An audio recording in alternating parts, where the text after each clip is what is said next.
Ok.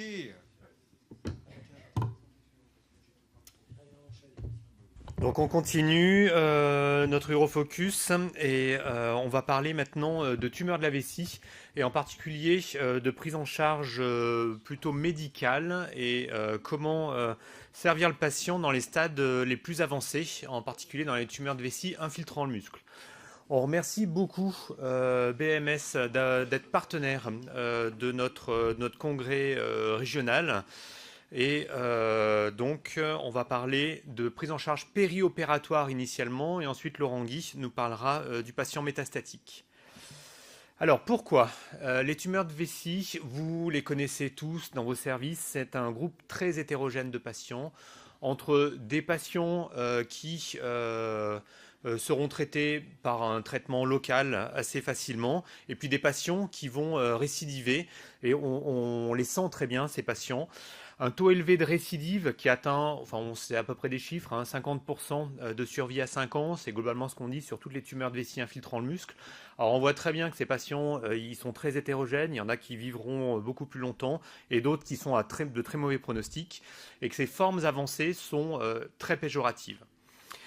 Le problème, c'est que on parle de chimiothérapie néoadjuvante, mais on est bien conscient là-dedans qu'on a une faible réponse des chimiothérapies, en particulier quand elles sont à des stades avancés, au stade métastatique.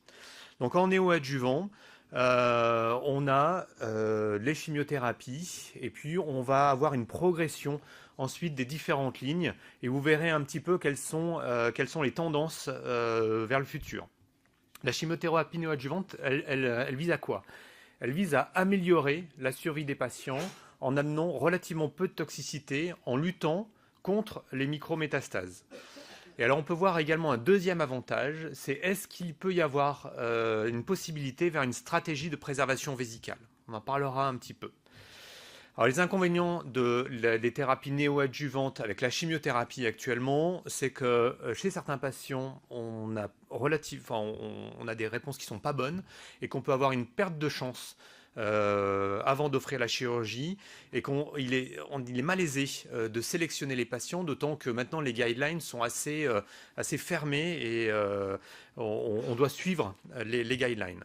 Ensuite, on voit très bien que le traitement d'une tumeur de vessie infiltrant le muscle, c'est à la fois un traitement médical qui épuise le patient et un traitement chirurgical qui épuise le patient également. Donc l'addition des deux, donc ça entraîne une altération de l'état général avec une altération de la fonction rénale également, qui peut être péjorative, en particulier si vous cherchez à faire une néovessie. Alors, chimiothérapie néoadjuvante, les premiers essais, c'est l'essai de l'ORTC, c'était des chimiothérapies à base de platine qu'on utilise actuellement. Donc, ce n'était pas le MVAC, mais c'était le CMV, c'est pareil, cyclophosphamide, méthotrexate, non, c'est cisplatine, méthotrexate et vinblastine. Randomisation, cystectomie ou radiothérapie, avec donc une randomisation entre chimiothérapie et pas de chimiothérapie, et des résultats après 7 ans et demi qui sont juste à la limite de la significativité. Il a fallu attendre 7 ans et demi avec un petit p à 0,048 et un hazard ratio à 0,85. Finalement, assez peu convaincant. Malgré tout, c'est des premières données qui ont été confirmées par l'essai du SWOG, avec donc une légère amélioration en survie à 5 ans, avec un petit p qui n'est pas significatif, mais avec une tendance à 0,06.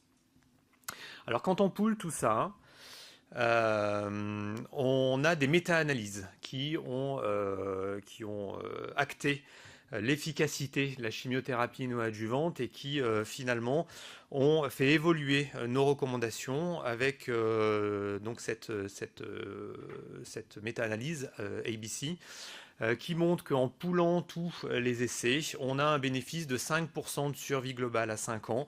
Et donc, il faut faire de la chimiothérapie néoadjuvante. Alors, on en est tous plus ou moins convaincus. On a vu qu'il y avait des bonnes réponses à la chimiothérapie néoadjuvante.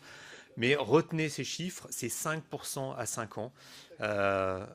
Voilà, il a fallu une méta-analyse pour avoir ça.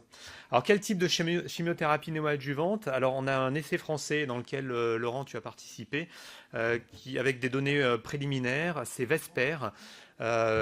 C'est le MVAC intensifié versus gemcitabine cisplatine, des données qui sont très préliminaires, puisque là, on a juste les données en termes de réponse sur les pièces de cystectomie, on sait plus de réponses complètes avec le MVAC, 42 versus 36%, c'est significatif, et moins de formes localement avancées.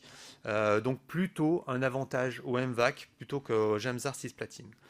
Nous, notre débat va être à qui va falloir-t-il proposer la chimiothérapie néoadjuvante.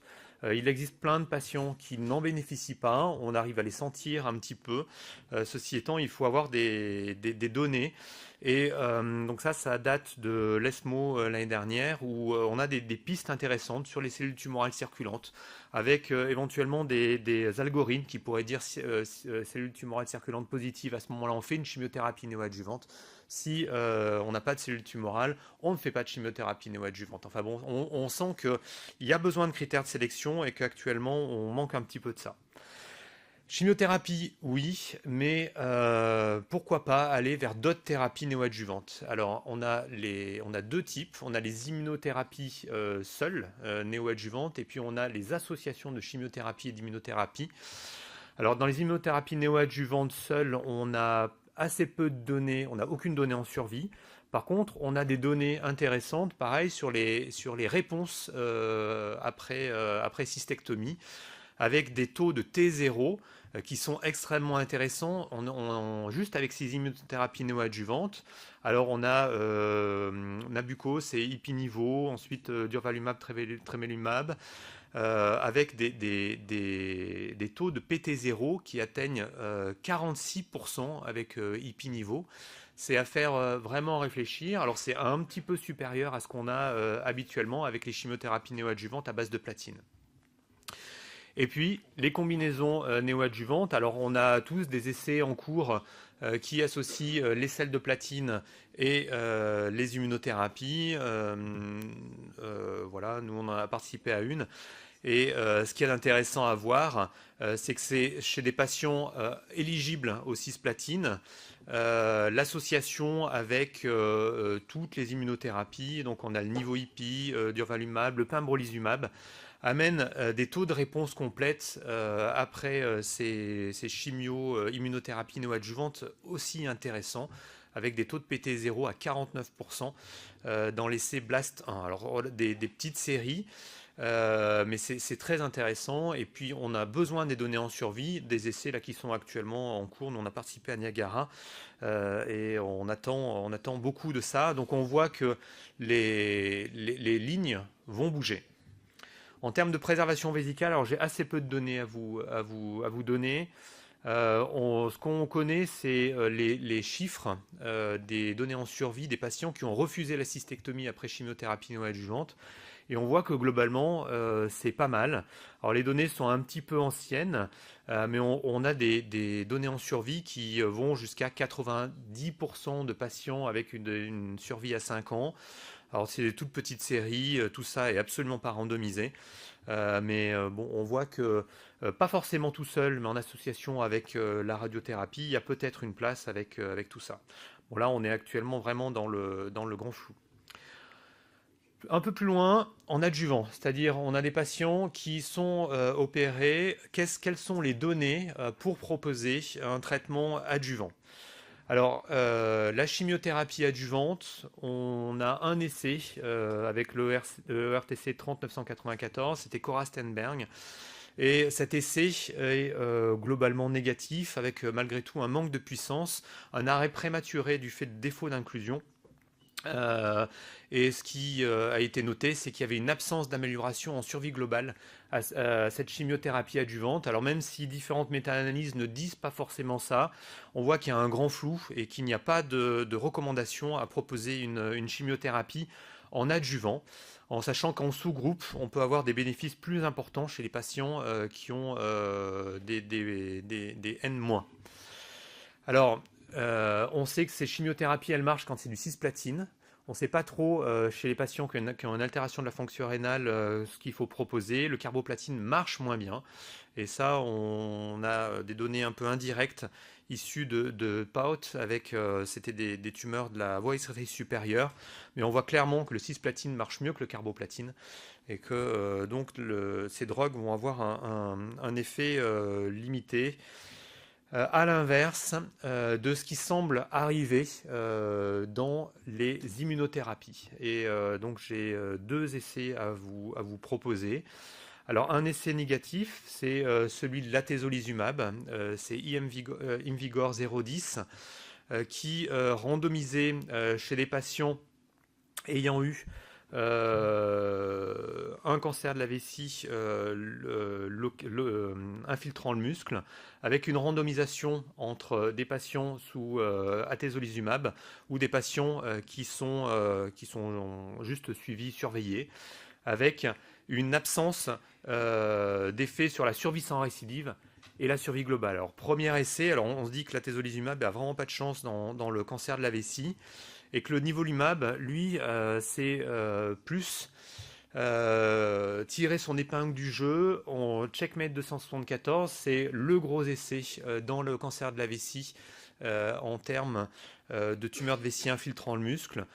Quel est l'effet du nivolumab en adjuvant chez des patients qui soit ont eu une chimiothérapie néoadjuvante avec de la tumeur résiduelle de T2 à T4, soit des patients qui sont directement opérés sans chimiothérapie néoadjuvante parce qu'ils n'ont pas été éligibles ou parce qu'ils l'ont refusé. Et donc les patients étaient randomisés en 1 pour 1 avec nivolumab versus le placebo.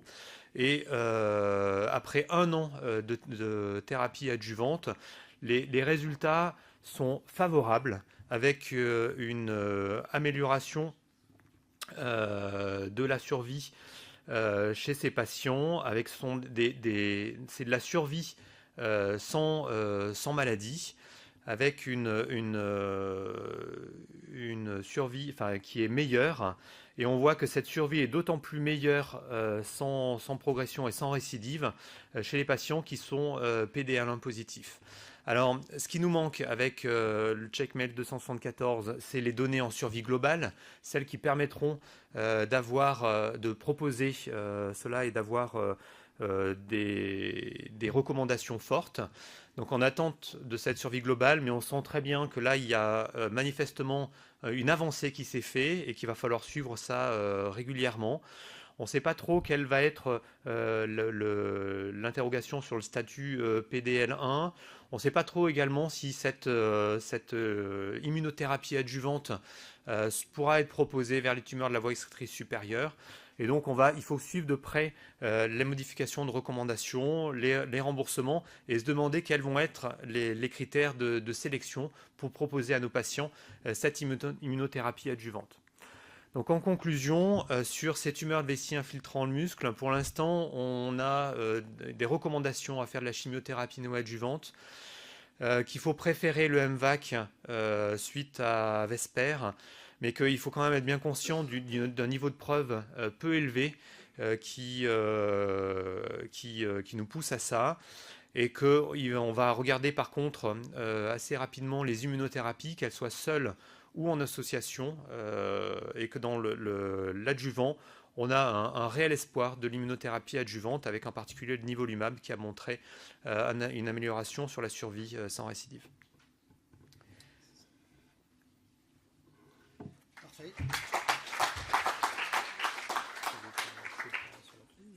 Je l'avais déjà mis en fait, on va pouvoir le retrouver.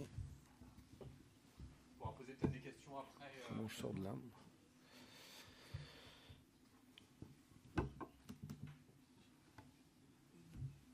Parfait. Donc je vais donc terminer cette journée en vous parlant du cancer de vessie métastatique. Le titre de ma présentation, c'est Immunothérapie dans la prise en charge du cancer de vessie métastatique, changement de paradigme. Vous allez voir en fait que... Il faut que j'arrive à le mettre comme ça. Voilà, donc mes liens d'intérêt. Je vous dirais tout d'abord en introduction que finalement on a été assez déçus par les immunothérapies. en première ligne dans le cancer de vessie. On pensait effectivement que ça allait être quelque chose d'assez révolutionnaire. Il y avait une preuve de leur efficacité en seconde ligne et de ce fait, 3 molécules ont été testées. 3 molécules, une association de molécules, ont été testées effectivement en première ligne pour ce cancer de vessie métastatique et aucune, à la date d'aujourd'hui, je vais détailler ça, n'a prouvé véritablement une efficacité.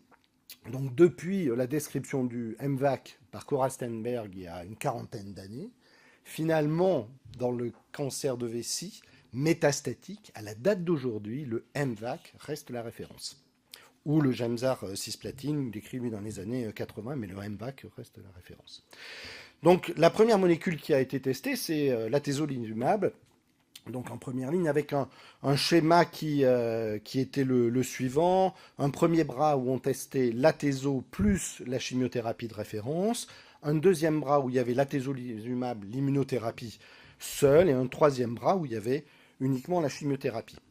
Cette étude, effectivement, recrutait des patients avec un carcinome urothélial localement avancé ou métastatique. C'était des patients qui n'avaient pas eu de traitement systémique, bien évidemment, avant d'être éclus, des patients en bon état général, et ils devaient être éligibles aux platines. Les co-critères principaux étaient la survie sans progression et la survie globale, essentiellement pour comparer l'intérêt d'une association d'une immunothérapie à la chimiothérapie de référence. Donc ce qu'on voulait surtout comparer, le critère essentiel, c'était la survie globale pour des patients qui avaient atezo plus chimiothérapie de référence versus uniquement la chimiothérapie de référence. Au total, dans cette étude, 30 à 45% des patients inéligibles aux platines étaient dans chaque bras et 60-70% avaient reçu quand même du carboplatine qui n'est pas le traitement de référence si possible. Et ça a été dit tout à l'heure, effectivement, il faut essayer de faire du cisplatine. C'est celui qui a véritablement prouvé une efficacité. Il y a aussi, parce que c'est ce qu'on a vu dans les autres cancers, un intérêt à regarder s'il y a une différence en fonction de l'expression de PDL1. Et on verra que pour la vessie, ce n'est pas quelque chose qui ressort de façon évidente. C'est vrai pour d'autres types de tumeurs. Il y a certaines tumeurs qui ont eu l'autorisation de mise sur le marché d'une molécule en fonction de l'expression de PD1 ou de PDL1. Et ce qu'il en ressort effectivement, c'est que pour l'atezolizumab en première ligne, en termes de survie sans progression, on va avoir un bénéfice. Mais uniquement en survie sans progression, pas en survie globale, je vais vous en reparler. Et puis ce bénéfice a effectivement été fonction justement de l'expression de PTL1. Il était beaucoup plus important lorsqu'on avait une expression significative importante en immunohistochimie de l'expression de PDL1. Et également quelque chose qui était un peu curieux, c'est qu'on avait un bénéfice significatif pour les patients qui avaient reçu du cisplatine, mais pas ceux pour qui on avait eu du carboplatine, alors qu'on s'attendait presque à voir un peu l'inverse. Donc la survie globale, il n'y a pas de bénéfice en survie globale, avec les critères statistiques qui avaient été initialement définis. Concernant la tolérance, ce dont on se rend compte, c'est que finalement, les immunothérapies sont beaucoup mieux tolérées que les... mince, c'est pas ce que je voulais faire, je voulais mettre la flèche, mais sont beaucoup mieux tolérées que les chimiothérapies, mais que globalement, l'adjonction d'une immunothérapie à une chimiothérapie n'altère pas franchement la tolérance. Faut dire que la tolérance de la chimio n'est pas forcément très très bonne. Sur ces arguments, l'HAS n'a pas proposé effectivement le remboursement de l'atezolizumab dans l'indication d'une immunothérapie en première ligne associée à la chimiothérapie. Par contre, l'atezolizumab, sur simplement les données de la publication d'une étude préliminaire qui était une phase 2, de l'étude IMvigor 210, la FDA avait autorisé l'utilisation de l'atezolizumab. C'était assez surprenant. L'EMA, donc au niveau européen, attendait l'étude de phase 3. L'étude de phase 3 sur la survie globale a été négative, donc il n'y a pas eu effectivement d'AMM donné, et donc la commission de transparence s'est opposée effectivement, bien évidemment, au remboursement. Deuxième molécule testée, c'est le pembrolizumab. Donc le pembrolizumab, donc l'étude c'est une étude Keynote, hein, donc en fonction effectivement toutes les études de Keynote, c'est les études faites avec le pembrolizumab. Le design est tout à fait comparable à l'étude précédente. C'est vraiment exactement la même chose. Et ce qu'il en ressort pour passer rapidement, c'est que globalement dans cette étude-là, donc les caractéristiques, c'était bien balancé effectivement entre les différents groupes. Il y avait 20% de métastases hépatiques. Et ce qu'il en ressort, c'est que là, il n'y a aucun bénéfice en survie sans progression et également aucun bénéfice en survie globale. Par contre, et ça se voit souvent avec les immunothérapies, pour les patients qui répondaient bien à l'immunothérapie, ce n'était pas un nombre important, souvent c'est de l'ordre des 20 à 30% de patients, mais lorsque l'on a une réponse, souvent c'est une réponse qui va durer dans le temps. Et donc c'est un peu un problème parce qu'on pense quand même qu'il y a certains patients qui pourraient bénéficier de cette immunothérapie, mais on n'arrive pas à sélectionner, à dépister ces patients qui véritablement bénéficieraient de ce type d'immunothérapie. Donc les conclusions, c'est que pour le cancer utérin métastatique, l'addition, l'adjonction du pembrolizumab à une chimiothérapie à base de platine n'apporte pas de bénéfice en termes de survie sans progression et de survie globale, mais que par contre, certains patients répondent bien à une immunothérapie et qu'il faudrait trouver un moyen d'arriver à trouver ces patients parmi les cohortes de nos patients. Troisième molécule, en fait, c'était une association, c'était le durvalumab plus le tremelimumab. C'est donc l'adjonction d'un anti-PDL1 à un anti-CTLA4, comme on a pour le cancer du rein. Là, le schéma de l'étude était un petit peu différent, puisqu'il y avait 3 groupes. Et là, on testait le durvalumab seul versus l'association versus la chimio. C'était vraiment une étude qui comparait les 3 types de traitements. On avait quand même pas mal d'espoir, effectivement. La randomisation, c'est une randomisation 1 pour 1 pour les 3 groupes, avec une stratification selon l'éligibilité aux platines, selon le statut PDL1, selon la présence ou non de métastases hépatiques. Et les critères d'évaluation, c'était essentiellement la survie globale, en comparant ces différents groupes, et également en comparant les différents groupes. Et globalement, on n'a pas de différence. Vous voyez les 2 courbes qui se croisent, et qui n'est jamais un très bon signe quand on veut apprécier une survie. Et donc, aussi bien pour le durvalumab que pour le durvalumab plus le tremelimumab. Ce que je dois rajouter, c'est qu'il y a encore une étude en cours. On n'a pas perdu, ou en tout cas les laboratoires n'ont pas perdu tout espoir de démontrer une efficacité de l'immunothérapie en première ligne. Et donc, il y a une étude de phase 3. Et là, c'est avec les 2 drogues que l'on connaît bien pour le cancer du rein maintenant, puisque c'est une association niveau-EPI. Il y a 4 critères principaux. La survie globale chez les patients inéligibles aux platines, la survie globale chez les patients PDL1 positifs, la survie sans progression fait par un comité, étudié par un comité indépendant, et la survie globale chez les patients éligibles aux platines. C'est une étude qui est en cours. La dernière inclusion est prévue en octobre 2023 quand on va sur le site Clinical Trials, avec des résultats en principe attendus à partir d'août 2024. Donc, il reste un petit espoir qu'on puisse documenter une efficacité de l'immunothérapie en première ligne, mais bon, il y a quand même eu 3 études négatives. Par contre, et ça va changer nos pratiques, c'est que l'immunothérapie est efficace, on va dire est efficace, lorsqu'elle est proposée en traitement d'entretien après une chimiothérapie de référence. Donc ça, c'est l'étude du Lancet qui avait mis ça en évidence. Voici comment a été faite cette étude pour les patients bien répondeurs à une chimiothérapie à base de platine. Parce que c'est les patients répondeurs, il fallait au minimum qu'ils aient une maladie stable ou qu'ils aient une rémission partielle ou une rémission complète. Et là, ils étaient inclus dans l'étude et ils recevaient soit de l'avelumab, soit le best supportive care. Et dans cette étude, le critère d'évaluation principal était la survie globale pour l'ensemble de la population, et pour les patients avec une tumeur PDL1 positive, il y avait des critères secondaires qui étaient la survie sans progression et la tolérance. Les groupes étaient véritablement homogènes. Vous constatez que c'était des patients relativement jeunes qui avaient autour des 70 ans. Tout était effectivement bien balancé entre les différents groupes. Et l'avelumab, effectivement, démontre un bénéfice en termes de survie globale pour la population générale étudiée, mais également, et particulièrement, je dirais, pour la population qui avait une immunohistochimie positive à PDL1. Si bien que la commission de transparence, et ça c'est récent, c'est en mars dernier, s'est prononcée comme étant favorable au remboursement en monothérapie pour le traitement d'entretien de première ligne des patients adultes, je lis exactement le libellé, atteints de carcinome urothélial à un stade localement avancé et métastatique, dont la maladie n'a pas progressé après une chimiothérapie à base de platine. Donc c'est vrai que ça va probablement changer un peu nos habitudes, puisque pour les patients répondant bien à la chimiothérapie, nos oncologues ou les urologues qui prescrivent les chimiothérapies pourront utiliser en traitement d'entretien une immunothérapie.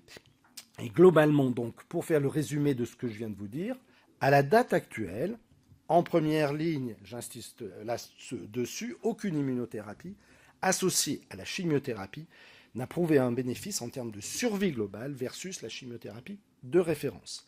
Et deuxième point par contre, pour les patients répondeurs à une chimiothérapie à base de platine, une immunothérapie d'entretien a prouvé un bénéfice. En deuxième ligne métastatique, où est-ce qu'on en était ? Eh bien ça, c'est ce qui a été documenté initialement, puisque, comme il est traditionnel de le faire, les laboratoires ont remonté les lignes, mais en deuxième ligne, il y avait eu d'emblée 3 AMM européennes données pour l'atezolizumab, pour le pembrolizumab et pour le nivolumab. Il faut savoir que 2 des laboratoires n'ont pas demandé leur remboursement et qu'actuellement en France, uniquement le pembrolizumab a reçu sa demande de remboursement dans notre pays. Je parlerai simplement de la Keynote 045 puisque c'est la seule puisque c'est celle du pembrolizumab, donc avec les patients qui avaient été inclus dans cette étude tout d'abord. Là aussi, c'était une étude bien homogène. Ce que l'on constate effectivement, c'est une amélioration de 3 mois en termes de survie globale pour la population générale et qu'il n'y avait pas par contre de différence en termes de survie sans progression. Ça peut paraître bizarre.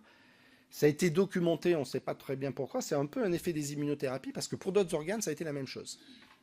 Donc c'est un peu surprenant, mais c'est quelque chose qui a été constaté.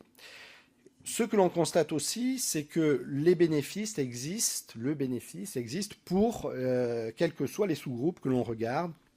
Donc là, c'était les différents sous-groupes en fonction de l'immunohistochimie anti-PDL1, en fonction du nombre de métastases, de leur localisation. En tout cas, vous voyez, les points sont toujours du même côté en faveur du pembrolizumab. Donc voici effectivement quel avait été l'avis de la commission de transparence. C'était déjà en février 2018, puisque c'était en deuxième ligne qu'avait été traitée initialement cette molécule. Et donc la commission de transparence effectivement avait remis un avis en mars 2020 pour préciser un petit peu tout ça, que uniquement le pembrolizumab était à ce jour pris en charge et que les chimiothérapies, je dirais, de deuxième ligne, notamment la vinflunine, qui est celle qui a une AMM en France, qui n'a pas d'AMM d'ailleurs aux États-Unis, pouvaient être utilisées. Ce qu'il faut savoir, c'est par contre qu'il y a des nouveaux traitements qui arrivent. Vous en avez probablement entendu parler, des nouveaux traitements qui sont très prometteurs, je dirais. Ces nouveaux traitements associent, et c'est assez original, l'association d'un anticorps fortement exprimé dans les cellules tumorales à une chimiothérapie. Le plus développé, enfin en phase de développement avancé, c'est l'infortumab vedotin.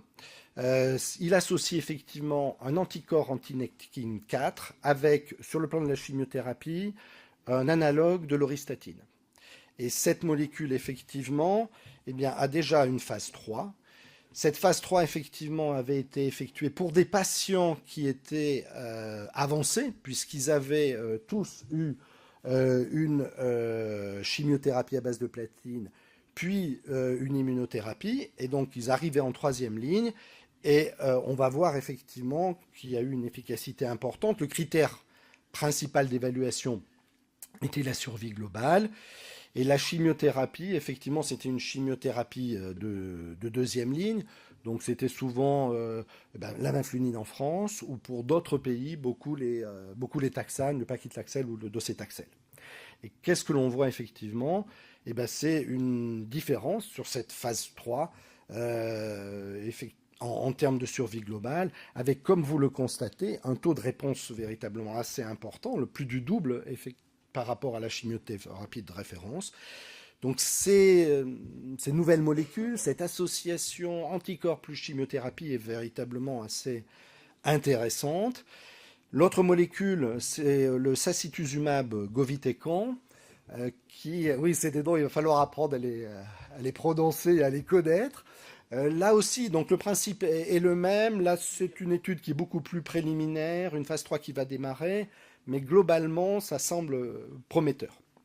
Donc, en résumé, par rapport aux 3 points sur lesquels j'ai développé effectivement mon topo et sur lesquels je voudrais insister, actuellement, il n'y a pas d'indication d'une immunothérapie en première ligne pour le cancer de vessie métastatique. Le pembrolizumab est indiqué en deuxième ligne après une chimiothérapie à base de sel de platine. Ce qui est nouveau et qui va rentrer dans nos prescriptions là, très prochainement, c'est l'utilisation de cette immunothérapie en traitement d'entretien après une chimiothérapie de type MVAC ou Gemzar cisplatine. Et enfin, c'était la dernière partie de mon topo, il y a des nouvelles molécules qui sont vraiment à suivre et qui semblent très, très intéressantes. Je vous remercie.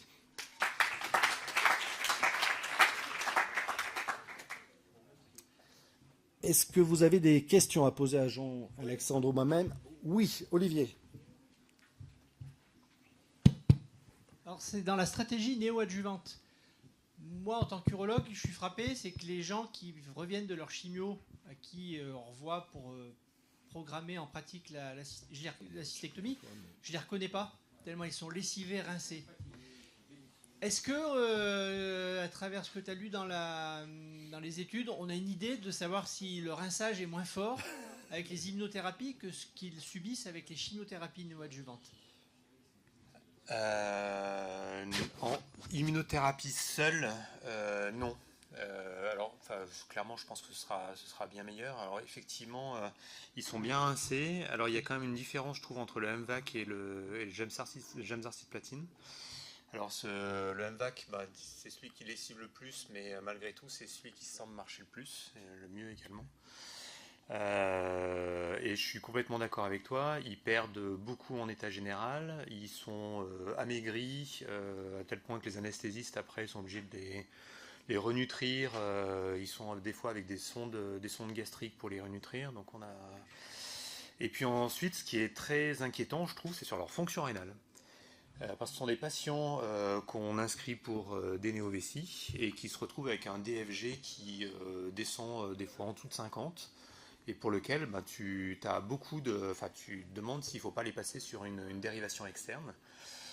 Voilà. Alors en termes de immunothérapie, on n'a pas de données là-dessus.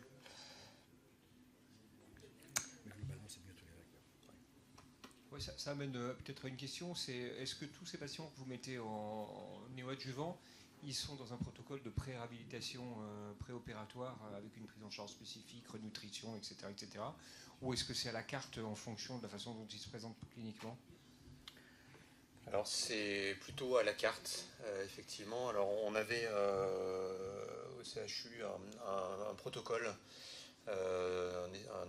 une étude clinique qui s'est arrêtée, dans laquelle on les mettait. Mais là c'est plutôt à la carte. Ouais. Je ne sais pas comment vous faites. Alors actuellement c'est effectivement plutôt à la carte, mais on est dans un protocole effectivement de RAC et on va essayer d'optimiser les choses et de faire en sorte que ce soit pour la plupart des patients.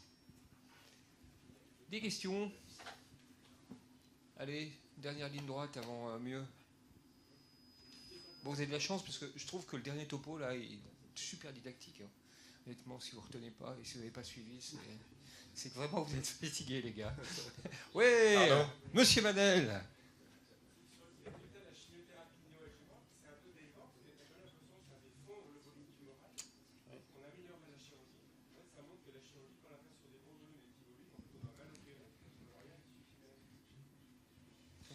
vu, ouais. Alors, Oui, tu vois, la chimiothérapie néoadjuvante, elle donne finalement des résultats en termes de survie qui sont pas mauvais, mais assez décevants. Et tu as l'impression, quand même, quand on fait ces chimios, le volume de la tumeur initiale va fondre. Donc tu te dis, ça va améliorer la qualité du geste que tu vas faire. Par exemple, faire une reconstruction vésicale que tu n'avais pas prévu, ou en tout cas faire un geste plus propre. Et en fait, ça change rien à la fin. non, enfin ça change si un petit peu. Ça change, t'as un peu de survie en mieux. Donc 5%, par contre, mais c'est décevant. C'est décevant effectivement par rapport à l'efficacité locale, puisqu'on a quand même des T0 qui sont dans l'ordre de 30-40%. Voilà, et puis des tumeurs qui sont localement avancées, des fois des dilatations urétéro-piélocalicielles que tu vois disparaître complètement, avec donc une efficacité locale qui marche, mais effectivement un avantage en survie qui n'est pas si notable que ça. Alors c'est important. Les T0 après une chimio, c'est plutôt de l'ordre des 10-15%. Oui, c'est ça. Alors justement, néoadjuvant. Et justement, ce que tu as montré, et moi qui m'a interpellé, parce que j'avais vu effectivement les publications dont on parlait. On t'entend pas, par Laurent, contre, si on t'entend fait pas. une immunothérapie néoadjuvante, on a l'impression que plutôt d'être à 10-15%, on sera de l'ordre de 30 à 40%.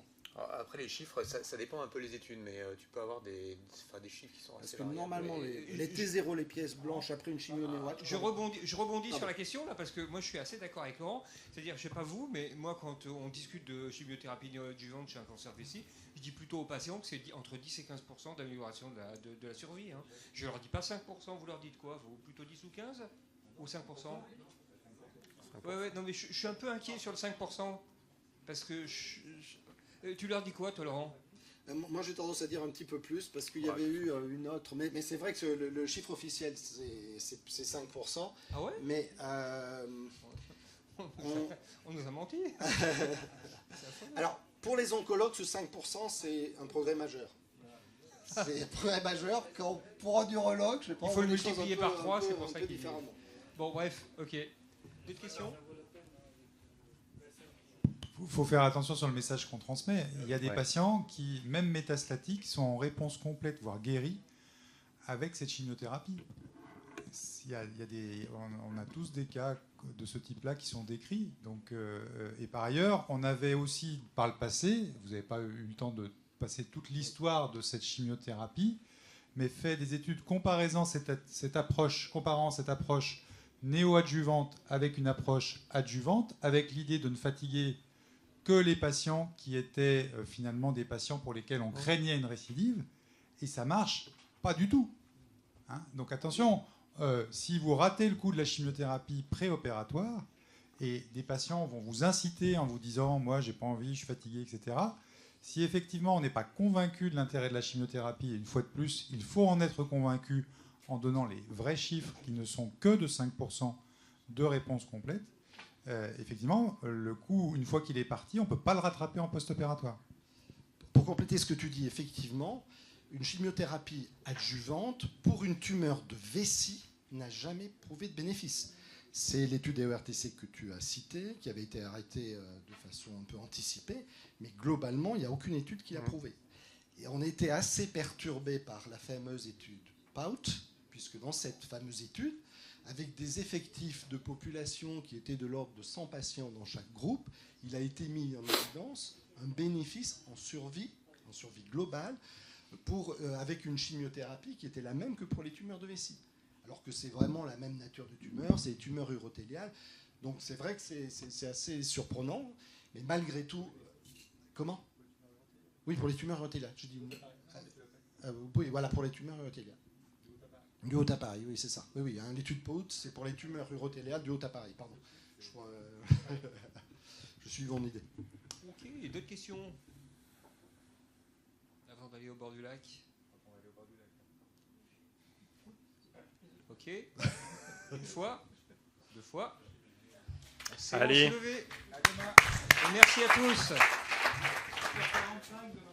Alors 19h30, hein, vous n'oubliez pas, soyez à l'heure. C'est les immunos. Et demain matin, 8h45. Et soyez sages ce soir. Sur les chimiothérapies de Platon. Et puis dans notre pratique, on est à 10-15%. Enfin, moi, j'avais regardé les niveaux, il y a plutôt à 10-15%.